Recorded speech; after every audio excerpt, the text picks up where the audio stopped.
آقا رسول اللہ نے فرمایا کہ جب ایک مومن اپنے گھر سے نکلتا ہے کسی دوسرے مومن کی احوال پرسی کے لیے، صرف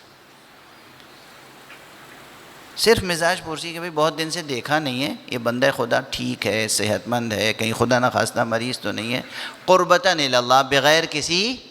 غرض کے یہ جاتا ہے اس کے گھر، اس کی مزاج پرسی کا السلام علیکم، بھائی کہاں غائب ہیں آپ، جمعے میں نظر نہیں آ رہے ہیں، جماعت میں نظر نہیں آ رہے ہیں، مجلس میں نظر نہیں آ رہے ہیں، میں تو بس آپ کی مزاج پرسی کے لیے آیا ہوں، خدا حافظ، فی امان اللہ کہہ کے اپنے گھر واپس آئے، اتنا سا کام کیا۔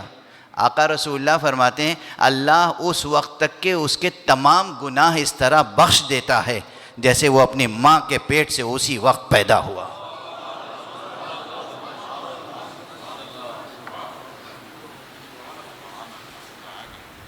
یاد رہے گی یہ حدیث؟ ایک دوسرے سے محبت کریں گے، ملیں گے، ملاقاتوں کا سلسلہ رہے گا۔ اب تو یہ ہو گیا ہے کہ صاحب کسی سے جھک کے ملیے تو گھبرانے لگتا ہے کہ یہ مل کیوں رہا ہے ہم سے، یہ دور آ چکا ہے، ٹھیک ہے نا؟ بڑے شہروں کا کلچر، بڑے لوگوں کا کلچر،